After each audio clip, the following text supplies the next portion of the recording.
आजकल आप भी बहुत ज़्यादा परेशान रहने लगी हैं, खासकर अपनी बच्चियों को लेकर, अपनी फीमेल चाइल्ड को लेकर बहुत ज़्यादा चिंतित रहती हैं कि आखिर उन्हें क्यों छोटी छोटी बात पे स्ट्रेस हो जा रहा है, क्यों वो छोटी छोटी बात को लेकर इतना पकड़ के बैठती हैं, आखिर क्यों उन्हें छोटी सी ही उम्र में एक बहुत भयानक समस्या का सामना करना पड़ रहा है जिसका नाम आप बखूबी जानती हैं, पीसीओडी और पीसीओएस की समस्या। आज विश्व भर में पूरे वर्ल्ड की महिला 10% हर देश की महिला इस समस्या से ग्रसित, इस समस्या का सामना कर रही है। क्यों ये छोटी उम्र में ही बहुत जल्दी ये समस्या हमारी बच्चियों को लग रही है। बड़ी उम्र की फीमेल्स में हुआ करती थी, आजकल ये समस्या मात्र 16, 17, 18 साल की बच्चियों को हो रही है। क्या कारण है इसके पीछे? उसी जड़ कारण को आज हम इस टॉपिक में डिटेल में समझेंगे। इस इंफॉर्मेशन से ज़्यादा ज़रूरी आपके लिए कोई और काम या कोई और प्रोजेक्ट हो ही नहीं सकता, क्योंकि आपका सारा काम इन्हीं के सराउंडिंग हो रहा है। इन्हीं अपने बच्चों के लालन पालन के लिए ही आप किसी प्रोजेक्ट में काम कर रहे हैं। आपके लिए ये जानना कि आखिर हमारे बच्चों में, हमारी फीमेल चाइल्ड में क्यों ये समस्या इतनी ज़्यादा बढ़ रही है, क्या कारण है, जड़ कारण को समझिए और समस्या का निदान कीजिए।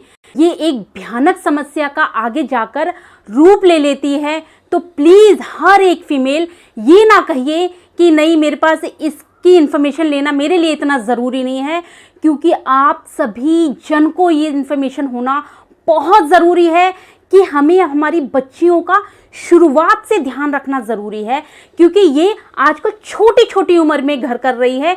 कारण क्या है? कहाँ ऐसी चूक हो रही है हमारी परवरिश में, कहाँ हम चूक कर जा रहे हैं उनके एनवायरनमेंट को देने में, हमें समझना होगा। इससे बढ़कर हमारी और कोई प्रायोरिटी नहीं हो सकती है। तो डिटेल में इस वीडियो में समझते हैं कि वो कौन से कारण हैं, वो कौन सी वजह है जिसकी वजह से आज हमारी छोटी छोटी बच्चियां भी पीसीओडी और पीसीओएस का सामना कर रही हैं। डिटेल में समझते हैं। नमस्कार दोस्तों, बहुत स्वागत करती हूँ नीलम कृष्णा चैनल में। बहुत अच्छे हैं। आज का जो टॉपिक है ना, बहुत इम्पॉर्टेंट है। प्लीज़ इससे ज़रूरी कोई और इन्फॉर्मेशन आपके लिए नहीं है। हर एक जन को ये जानना ज़रूरी है क्यों हमारे बच्चों में, क्यों हमारी बच्चियों में खासकर, क्यों आजकल हमारी बच्चियां बहुत ज़्यादा इमोशनली वीक हो रही हैं, क्यों उनको पीसीओडी और पीसीओएस जैसी समस्या उनको बहुत छोटी उम्र से हो रही है। इस टॉपिक को डिटेल में समझने के लिए पहले थोड़ा सा जान लेते हैं कि हमारी बच्चियां जब किशोरावस्था यानी कि टीनेज की उम्र में आती हैं। आप एक बात अच्छे से समझ लीजिए, हमारा जो विकास है ना, यानी कि हम ह्यूमन बीइंग का विकास कब से शुरू होता है? बचपन से नहीं, उससे पहले से। जब एक स्पर्म बहुत खतरनाक यात्रा करके एग से मिलन करता है, वहाँ से ये यात्रा शुरू हो जाती है। और दो ही एक ऐसे कारण हैं जिनको हमेशा हर एक ह्यूमन बीइंग सीखता चला जाता है। एक है लर्निंग प्रोसेस और एक है परिपक्व बनना, एक मैच्योरिटी आना। हर एक चरण पर, हर एक स्टेप पर हम इन सब चीज़ों को अनुभव करते हैं। इन्हीं सब चीज़ों का विकास करते चले जाते हैं, हम सीखते जाते हैं, हम स्किल्स हमारे डेवलप करते जाते हैं, हम परिपक्व और मैच्योर होते चले जाते हैं। ये हमारा मूल आधार है, ये हमारी मूल चीज़ें हैं जिनको हम शुरू से करते चले आ रहे हैं। इस चीज़ को बहुत अच्छे से आप समझ सकते हैं। लर्निंग जो है माँ के गर्भ से शुरू हो जाती है, इसीलिए आपने बहुत सी कथाएं और गर्भ संस्कार के बारे में बहुत अच्छे से जानती हैं आप, जो कि बहुत बहुत ज़रूरी है। और मैं बहुत जल्द गर्भ संस्कार की सीरीज़ अपने चैनल पे लेके आऊँगी, जिसे आप जानकर चकित और आश्चर्य से भर जाएंगी कि ये इतना ज़रूरी पार्ट है। अगर ये गर्भ संस्कार इतना महत्वपूर्ण है, जैसा कि आप जानते ही हैं कि अभिमन्यु ने महाभारत के चक्रव्यूह को तोड़ने का तरीका गर्भ में ही सीख लिया था। क्यों? क्योंकि वो उस दौरान इसी की शिक्षा ले रही थी, इसी को समझ रही थी। और जहाँ तक उन्होंने समझा, जहाँ तक कि उन्होंने उस चक्रव्यूह को तोड़ने की शिक्षा प्राप्त की, वहीं तक अभिमन्यु ने गर्भ में वो शिक्षा ले ली। उसके बाद का वो प्रोसीजर नहीं सीखी, उसके बाद का वो चक्रव्यूह का तोड़ने का, उससे बाहर निकलने का तरीका नहीं उन्होंने सीखा। इसी वजह से अभिमन्यु उस चीज़ को नहीं सीख पाया। जहाँ तक उन्होंने सीखा वहाँ तक अभिमन्यु गर्भ में सीख कर आया। इसी तरीके से आपने देखा होगा कि बहुत सी महिलाएं जब एक ऐसे एटमॉस्फेयर में रहती हैं, जब आपने देखा होगा युद्ध जहाँ हो रहा था वहाँ पे वहाँ के बच्चे गर्भ में, जब महिलाएं गर्भवती थी उस दौरान वहाँ के बच्चे बहुत युद्ध करने वाले निकले। पहले से ही सारे शस्त्रों को चलाने का ज्ञान उन्हें गर्भ से ही मिलता चला गया, क्योंकि उस दौरान वो युद्ध के दौरान वो महिलाएं प्रेग्नेंट थी। युद्ध के दौरान वो डर का भाव उन्हें हमेशा रहता था। इसी कारण गर्भ में उनके बच्चों को भी डर का भाव रहता था और युद्ध करने की जो प्रवृत्ति थी वहाँ से उनके अंदर आ गई। बहुत से लोग जो ट्रेन जहाँ चलती है वहाँ आसपास के एरिया में जो लोकेलिटी होती है वहाँ के जो बच्चे होते हैं, ट्रेन की आवाज़, ट्रेन की चलने की आवाज़, ट्रेन में सीटी बजने की आवाज़ को बखूबी इंजॉय करते हैं। इसके कंपैरिजन अगर कोई बाहर से आ जाए उस लोकेलिटी में रहने, आपने देखा होगा उन लोगों को ये ट्रेन की आवाज़, वहाँ की ट्रेन की चलने की आवाज़ उन्हें डिस्टर्ब कर जाती है, वो सो नहीं पाते। लेकिन वहीं पे पले बड़े बच्चे, क्योंकि वहाँ की माताएं गर्भ से ही वो बच्चा उस ट्रेन को सुन रहा था, गर्भ से ही बच्चा उस ट्रेन की आवाज़ को महसूस कर रहा था, उसकी सीटियाँ सुन रहा था, और ये बड़ा स्वाभाविक है। जब वो पैदा हुआ तो उसके लिए ये आवाज़ें बड़ी ही फेमिलर थी, बड़ी ही अनजानी नहीं थी। समझ में क्या आता है कि गर्भ से हम सीख कर आ रहे हैं। साइकियाट्रिस्ट ये तक कहते हैं कि बच्चा गर्भ में 2 महीने से ही सीखना शुरू कर देता है सब कुछ। इसीलिए गर्भ संस्कार का आज की डेट में इतना बड़ा महत्व है, बहुत इंपॉर्टेंस हो गई है गर्भ संस्कार की। हर एक महिला गर्भ संस्कार के लिए उत्तेजित रहती है कि अगर वो प्रेग्नेंट हो गई तो गर्भ संस्कार लेना चाहती है। इसलिए मैं यहाँ पे इन सारी बातों को डिटेल में सिर्फ इसीलिए बता रही हूँ कि सीखना हमारी प्रवृत्ति गर्भ से जब शुरू होती है, तो बच्चियाँ हमारी जब टीनेज के स्टेज पे आती हैं, जब फीमेल टीनेज की स्टेज पे आती है, युवा अवस्था की स्टेज पे आती है, तब उस दौरान उसके शरीर में बहुत हार्मोनल चेंज हो रहे होते हैं। ये टीनेज की स्टेज, ये युवा अवस्था की स्टेज हमारे बच्चों में बिल्कुल बसंत ऋतु की तरह आती है। जिस तरीके से जब स्प्रिंग का सीज़न आता है तो हम उसे एज अ फेस्टिवल की तरह एंजॉय करते हैं। बड़े पेड़ पौधे ग्रीन फ्लावर से भरे हुए, रंग बिरंगे उनके अंदर फूल आ जाते हैं, और हमें वहाँ का वातावरण, हमें हमारा आसपास का वातावरण खुशी से भर जाता है, क्योंकि पेड़ पौधे की हरियाली देखकर हमारे चित्त मन में वैसे ही खुशी का माहौल आ जाता है। इसी तरीके से हमारे बच्चों में जब टीन एज की उम्र आ जाती है, जो वो युवा अवस्था की स्टेज पे आते हैं, जब वो 10, 12, 13 साल की उम्र में होते हैं, तब इस अवस्था में उनके अंदर एक बहुत सुंदर एक अवस्था आती है जिसमें उनके शरीर में सारे हार्मोन्स चेंज होते हैं। उस दौरान हम पेरेंट्स का बहुत बड़ा रोल होता है। हालांकि आप कहेंगे कि बच्चों को तो उनकी साइंस की बुक में उनके टीचर्स पढ़ाती हैं ना, आप बिलीव नहीं कर पाएंगे। आजकल जब टीचर्स साइंस में इन सारी चीज़ों को समझाती हैं, हार्मोनल चेंजेस को समझाती हैं, टीन एज की अवस्था को समझाती हैं, तो विश्वास मानिए बच्चे उसको एज अ सब्जेक्ट की तरह ही लेते हैं, उसको अपने ऊपर समझकर नहीं ले पाते हैं, क्योंकि आपके साथ ये दौर गुजर चुका है, आप उस अवस्था से गुजर कर निकल चुकी हैं और आप उस माहौल को बहुत अच्छे से समझ सकती हैं। तो आपसे बढ़कर, आपसे अच्छी काउंसलिंग आपके बच्चे की कोई और नहीं कर सकता।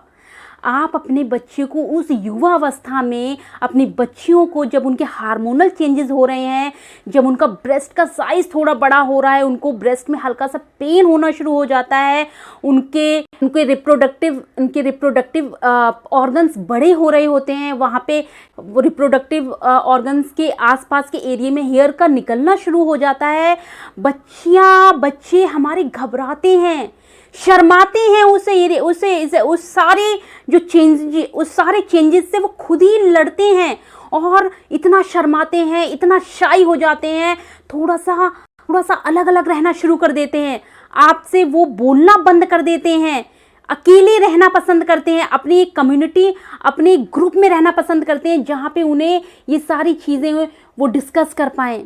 उस दौरान बच्चे के अंदर अजीब सी हलचल चल रही होती है, उनके अंदर अजीब से हार्मोनल चेंजेस की वजह से आप विश्वास नहीं मानेंगे, उनके चेहरे पर चेंजेस आ रहे होते हैं, उनके हेयर का ग्रोथ बढ़ जाता है।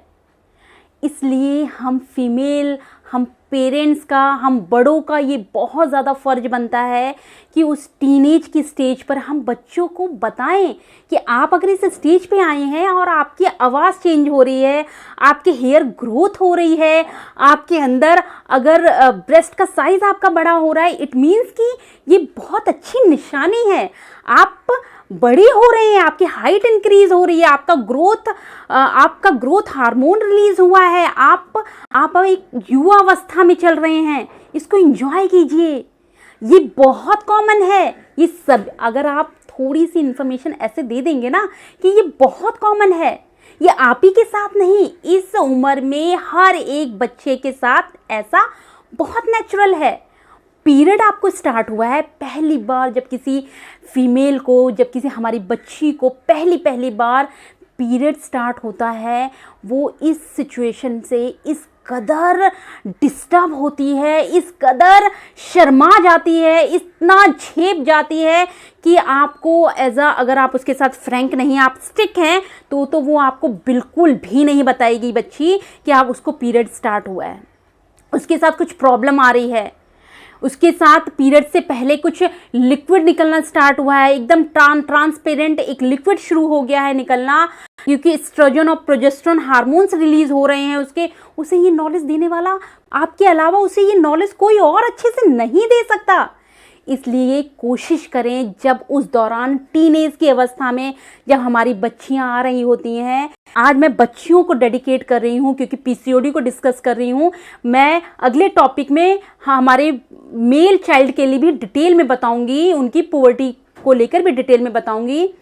हमारी जब बच्चियों को पहली बार जब पीरियड होता है तो वो शर्माए ना, वो इस चीज़ को आप बता दीजिए उनको। जब पहली बार पीरियड स्टार्ट होता है तो बहुत से स्टेट में बहुत जगह उनको अलग कर दिया जाता है, उनको पूजा करने नहीं दी जाती, उनको अचार जैसी चीज़ें नहीं छूने देते, उनको बहुत चीज़ों में अलग थलग फील करवाते हैं हम लोग। उस अवस्था में वो वैसे ही इतने डिस्टर्ब हैं, उनके हार्मोन्स रिलीज हुए और वो नहीं समझ पा रही है कि शरीर में आकर हो क्या रहा है, वो वैसे ही डिस्टर्ब हैं। और आप सोचिए समाज, हम सब लोग उन्हें इस तरीके से अवॉइड करने लग जाते हैं, तब वो और ज़्यादा स्ट्रेस लेने लग जाती हैं। आखिर क्या ये मेरे साथ कुछ नया काम हो गया, क्या मैं बहुत ज़्यादा क्या मैं सच में इन सबसे अलग हो चुकी हूँ, ऐसा महसूस करती हैं। अगर आप थोड़ा सा उन्हें नॉलेज दे देंगी ना कि बेटा आपको पीरियड स्टार्ट हुआ है तो आपको इन दिनों बहुत रेस्ट करना है, आपको इसलिए हम इस जगह इन्वॉल्व नहीं कर रहे हैं जिससे कि आप बहुत ज़्यादा, क्योंकि आपके हार्मोन्स चेंज हो रहे हैं, आपका एस्ट्रोजन प्रोजेस्टेरोन हार्मोन निकल रहा है, इस वजह से आपके अंदर एक अलग सी थकावट है, आप रेस्ट कीजिए। रेस्ट करने के लिए आपको रेस्ट का टाइम ज़्यादा मिले, इस वजह से हम आपको उस तरफ जाने ही नहीं दे रहे हैं, इसलिए हम आपको इन सब चीज़ों से करने के लिए रोक रहे हैं। आप अचार को नहीं छूने दे रही हैं, आप अगर थोड़ी सी इस चीज़ को ऐसे मोल्ड कर देंगी ना, अचार बेटा आप इन्फेक्टेड ना हो जाए, आपको किसी तरह का कोई इन्फेक्शन ना हो जाए इन सब चीज़ों से, इसलिए हम आपको छूने नहीं दे रहे।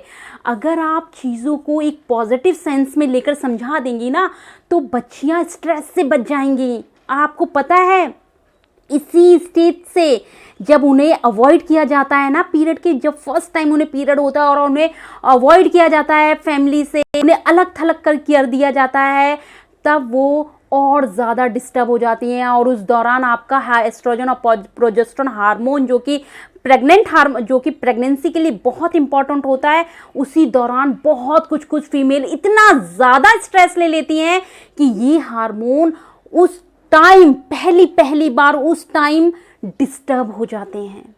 इतना डिस्टर्ब हो जाते हैं, इतना स्ट्रेस ले जाती हैं, इतना डिप्रेस्ड हो जाती हैं इस बात से क्योंकि आजकल बच्चों में इमोशनल जो पावर है ना वो वीक हो गई है। छोटे छोटे बच्चों को आप कुछ बात कह दीजिए, 13-14 साल के बच्चों को आप कुछ भी डांट दीजिए, जो पहले आप डांटते थे अब डांट के देखिए कैसे वो वीक, कैसे वो डिप्रेस्ड हो जाएंगे, कमरा बंद कर लेंगे, कुंडी लगा के बैठ जाएंगे। क्यों? क्योंकि वो इमोशनली थोड़ा वीक हो गए हैं। उन्हें समझाने का तरीका आपको बदलना होगा, उन्हें समझाने का आपको वे बदलना होगा, उन्हें बताना होगा कि ये आपके साथ नया नहीं है। हम आपको उन्हें पॉजिटिव तरीके से हर चीज़ लेके समझाइए। देखिए किस तरीके से इस पूरे पॉवर्टी पीरियड को, इस युवा अवस्था को, इस टीनेज को बच्चा इंजॉय करे, बच्चा अपनी उस अवस्था में गलत ट्रैक ना पकड़ ले, उस अवस्था को वो बहुत ज़्यादा अलग थलग ना फील करे। आप उसके साथ रहिए, आप उसके फ्रेंड बन जाइए, क्योंकि बहुत सी चीज़ें वो आपसे शेयर नहीं करता, अपने साथियों से शेयर करता है, अपने फ्रेंड सर्कल में शेयर करता है। और उस दौरान अगर उसे कुछ नेगेटिव चीज़ सीखने को मिल गई ना, तब आप मान के नहीं चलेंगे, बच्चा एक अलग और गलत ट्रैक पकड़ लेगा और आप उस वक्त समझाती रह जाएंगी। इसलिए आप as a friend, as a parents, as a बड़े, एज अ एल्डर्स होकर आप उन्हें बताइए, समझाइए कि ये हमारे साथ भी हुआ है, आपके साथ कुछ भी नया नहीं है। उस दौरान अगर आप समझा देंगी ना, तो हमारी वो फीमेल चाइल्ड पीसीओडी, पीसीओएस सभी समस्याओं से बहुत ज़्यादा हद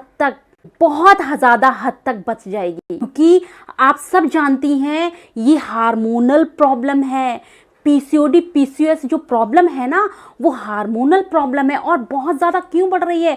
क्योंकि आजकल घरों में जो पेरेंट्स हैं ना वो आपस में बहुत ज़्यादा स्ट्रेस में रहने लगे हैं। वो बहुत ज़्यादा आपस में, उनका लाइफस्टाइल बहुत बिगड़ा हुआ है, उनकी लाइफस्टाइल में खान पान उनका बिगड़ा हुआ है, बहुत ज़्यादा वो कुछ भी खा रहे हैं, उन्हीं को देख देख कर बच्चे सब कुछ खा रहे हैं, पिज़्ज़ा, बर्गर, ट्रांस फैट ले रहे हैं और अपने आप को डिस्ट्रैक्ट करते हैं, अपने आप को उस माहौल से निकालने की कोशिश करते हैं। और उस दौरान वो कुछ भी खाते हैं, कैसे भी माहौल में रहना पसंद करते हैं। ज़रूरी ये है कि उस दौरान, उस युवा अवस्था के दौरान, ये युवा अवस्था में सिर्फ इसीलिए फैल रही है क्योंकि उन्हें, बच्चों को पता नहीं है कि हमारे साथ हो क्या रहा है। आप उनकी एज अ काउंसलर बनकर, आप उनके एज अ फ्रेंड बनकर, आप उनके एज अ गाइडेंस बनकर आप उन्हें अगर पॉजिटिव सेंस में समझा देंगी, मैं सच कह रही हूँ, मेरा विश्वास मानिए, आप लिख कर रख लीजिए, उस दौरान आप इतनी सी भी इंफॉर्मेशन दे देंगी, बहुत हद तक हमारी बच्चियों में ये पीसीओडी और पीसीओएस जैसी समस्या नहीं होगी। हार्मोनल क्योंकि बैलेंस में रहेंगे, हार्मोनल क्योंकि सिक्रेशन बढ़ रहा है, उसी दौरान सिक्रेशन बढ़ रहा है। पहली बार पीरियड स्टार्ट हुई है तो सिक्रेशन बहुत पीक पे है, तो आप मान के चलिए बहुत उथल पुथल है वैसे ही उनके शरीर में। आप समझा देंगी ना तो बहुत नॉर्मल, बहुत पॉजिटिव ले लेंगी। वो जो सारी उनके अंदर चेंजेस हो रहे हैं उन्हें बहुत पॉजिटिव सेंस में वो लेना शुरू कर देंगे और वो एकदम समझ जाएंगे, अरे ये तो मेरी मम्मा के साथ भी हुआ है, अरे मेरी ये तो सिस्टर के साथ भी हुआ है, मेरे साथ भी तो नेचुरल है ये होना। उनको इस दौरान खुश रखिए, उन्हें पॉजिटिव रखिए। देखिए किस तरीके से वो इस समस्या से अपने आप ही इस समस्या से दूर हो जाएंगे। और हो सके हम अपनी बच्चियों को एनवायरनमेंट से जोड़ें, नेचर से कनेक्ट करवाएं, उनको सिर्फ और सिर्फ घर में रहकर खिलाएं, उनको सिर्फ और सिर्फ घर की एक्टिविटी में ना इन्वॉल्व होने दें, उनको बाहर उनकी किसी हॉबी से कनेक्ट कर दीजिए। उन्हें अगर किसी गेम में इंटरेस्ट है, उन्हें बैडमिंटन खेलने का इंटरेस्ट है, किसी भी गेम में इंटरेस्ट है, उन्हें डांसिंग का इंटरेस्ट है, आप उनको उस हॉबी से कनेक्ट कर दीजिए। आप बिलीव नहीं करेंगे, इसी के जब आप उन्हें किसी हॉबी से कनेक्ट करवा देंगी, उनकी किसी भी ऐसी स्किल से कनेक्ट करवा देंगी जिसे उन्हें करना अच्छा लगता है, तो ऑटोमेटिकली खुशी के हार्मोन, डोपामाइन हार्मोन रिलीज होगा, जो उन्हें हमेशा खुश और मोटिवेट करेगा और वो अननेसेसरी थॉट से बचेंगे। क्योंकि उस दौरान एक अलग सा अट्रैक्शन रहता है, जिसकी वजह से जब वो चीज़ें पूरी नहीं हो पाती हैं तब वो स्ट्रेस लेती हैं। आप उन्हें हॉबी से कनेक्ट करेंगी, डाइवर्ट रहेगा उनका माइंड, इंगेज रहेगा अच्छी चीज़ों में। आप बिलीव नहीं करेंगे, उन्हें स्ट्रेस जैसी अननेसेसरी थॉट उनके दिमाग में नहीं आएंगे। इसलिए महत्व है बहुत ज़्यादा नॉलेज का। इसलिए महत्व है आजकल इन्फॉर्मेशन का। आप जब अपनी बच्चियों को इस तरीके की नॉलेज प्रदान करेंगी, इस तरह की इन्फॉर्मेशन देंगी, इससे बढ़कर है कुछ नहीं। आप बिलीव करिए, इससे बढ़कर कुछ नहीं है। जब आप उन्हें इन सब की इन्फॉर्मेशन देंगी ना, तब आप खुद फील करेंगे कि सब चीज़ कितनी आसान थी, हम वैसे ही इतना कॉम्प्लिकेटेड इसे बना रहे थे। क्यों? क्योंकि हमने उनके साथ फैमिलियर एक रिलेशन मेंटेन ही नहीं किया था। आप साथ में उन्हें उनकी डाइट का भी ध्यान रखें। देखिए, कोई ऐसी चीज़ उन्हें ना दें जो उनके हार्मोन डिस्टर्ब करे। जैसे ट्रांस फैट डाइट में इंक्लूड ज़्यादा ना करें अपने बच्चियों के, बहुत ज़्यादा मिल्क के प्रोडक्ट ज़्यादा इंक्लूड ना करें अपने बच्चियों के, बहुत ज़्यादा कार्बोहाइड्रेट ना इंक्लूड करें। हर डाइट में अच्छा प्रोटीन इंक्लूड करें, फ्रूट्स इंक्लूड करें, सीजन के फ्रूट उन्हें इंक्लूड करें। आप इन सब चीज़ों को इंक्लूड करेंगी, आप मान के चलिए आप पीसीओडी, पीसीओएस जैसी प्रॉब्लम अपनी बच्चियों में होने से रोक पाएंगे। एक्सरसाइज करने की हैबिट डाल दीजिए बचपन से ही। आप उनको एक पॉजिटिव थॉट प्रोसेस रखने का तरीका सिखाइए बचपन से ही। आप उन्हें हॉबीज में इंक्लूड रहना सिखाइए बचपन से ही। आप ज़्यादातर एक ऐसा माहौल क्रिएट कीजिए जो खुशी से भरा हो। आप स्ट्रेस भरा माहौल घर में ना रखिए। आप कोशिश करिए उन्हें ऐसा फील करवाइए कि आपसे इम्पोर्टेंट हमारे लिए और कोई अदर एक्टिव, आपसे इम्पोर्टेंट हमारे लिए कोई और नहीं है। ऐसा उन्हें रियलाइज कराइए, ऐसी उन्हें फीलिंग दिलवाइए। आप उनसे बहुत ज़्यादा एक्सेप्टेशन ना रखिए। बहुत कंपटीशन की जो भावना उनके अंदर आजकल बच्चों के अंदर एक बहुत ज़्यादा स्ट्रेस हम ऑटोमेटिकली डाल देते हैं, हमें पता भी नहीं चलता, हम फील भी नहीं कर पाते हैं कि हमने क्या सच में ये अनजाने में ही उनके अंदर एक कंपटीशन और कंपटीशन की भावना डाल देते हैं। उन्हें ऑटोमेटिकली स्ट्रेस हो जाता है जो हम चाहते भी नहीं थे। जैसे आजकल बच्चा 11th-12th में जैसे ही आता है, हम उन्हें प्रिपरेशन कराने के लिए, चाहे वो मेडिकल की प्रिपरेशन हो, चाहे वो इंजीनियरिंग की प्रिपरेशन हो, उनको एक ऐसा माहौल दे देते हैं कि आपको 100% क्रैक करना है ये एग्ज़ाम। आप बिलीव करिए, आप सिर्फ ये सिखाइए कि आप अपना 100% इन एग्ज़ाम्स में दीजिए, प्रिपरेशन कीजिए। कंपटीशन किसी से नहीं है, आपका कंपटीशन बेटा आपका खुद से है। आप खुद को इम्प्रूव कीजिए पर डे। आप ये मत आप उन्हें के अंदर ये चीज़ें मत डालिए बचपन से कि आपको करना ही करना है इस एग्ज़ाम के बाद। उसके बाद अगर आप ये नहीं कर पाए फिर आप क्या करोगे? जब आप उनके आगे किसी तरह का ऑप्शन नहीं रखते ना, बच्चा ऑटोमेटिकली डिप्रेस्ड हो जाता है। उसके हार्मोन्स तो वैसे ही डिस्टर्ब हो जाएंगे। बच्चे का थॉट प्रोसेस अगर चेंज हुआ, जैसे ही बच्चे ने नेगेटिव सोचा, उसके हार्मोन्स डिस्टर्ब हुए। इसलिए थॉट प्रोसेस पे आपको ध्यान रखना है, वो सोच कैसा रहा है इस बात पे आपको ध्यान रखना है। मुझे बहुत विश्वास है कि मेरी इस बात से बहुत लोग कनेक्ट कर रहे हैं, मेरी इस बातों से बहुत लोग समझ पा रहे हैं मैं क्या कहना चाहती हूँ। क्यों पीसीओडी और पीसीओएस के लिए मैं इतना ज़्यादा स्ट्रेस दे रही हूँ, बचपन से बताना चाह रही हूँ हर एक फीमेल को, हर एक जन को ये समझाना चाह रही हूँ कि रोक लीजिए बचपन से ही अपने बच्चों में ये, क्योंकि कोई बीमारी अचानक से नहीं उभरती।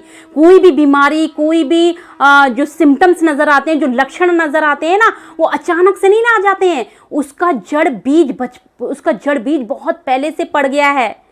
बहुत पहले से बच्चे ने उस चीज़ के बारे में डिस्टर्बेंस उसके हार्मोन्स में बहुत पहले से हो गई है। मानसिक तौर पे वो बहुत पहले से डिस्टर्ब हुआ है। उसका नतीजा, उसका प्रभाव इस तरीके से हमें नज़र आ रहा है। उसकी ओवरी में जो सिस्ट हो जा रही हैं, उसके पीरियड्स जो डिसबैलेंस हो जा रहे हैं, उसका ओवुलेशन नहीं हो पा रहा है, उसे रेगुलर पीरियड्स नहीं आ रहे हैं। ये समस्याएं का जड़ बीज बहुत आपकी बच्चियों में बहुत पहले बो चुका है, वो नज़र आपको बाद में आ रहा है।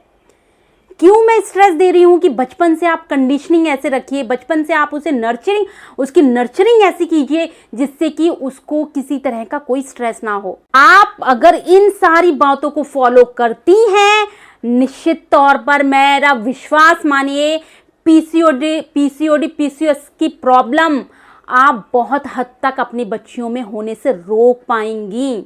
उम्मीद करती हूँ ये वीडियो बहुत काम का है, बहुत इम्पॉर्टेंट है। बहुत शेयर करिएगा इस वीडियो को, जिससे कि हर एक फीमेल, हर एक पेरेंट्स इससे कनेक्ट हो पाए और अपने बच्चों को एक सही डायरेक्शन, सही सोचने का प्रोसीजर समझा पाए, सही तरीके से उसकी कंडीशनिंग कर पाए, सही तरीके से नर्चरिंग कर पाए, बहुत अच्छे से उसको पॉजिटिव रख पाए। इसलिए शेयर कीजिएगा, बहुत ज़्यादा लाइक्स कीजिए। मैं इसी तरीके के वीडियो बनाऊंगी और उम्मीद करूंगी हर एक जना मेरे साथ जुड़े और इस मुहिम को, जो बीमारी आज समाज में हर एक फीमेल को घर कर रही है ना, उसको जड़ से मिटाने का संकल्प लेते हैं हम सब लोग। Thank you so much.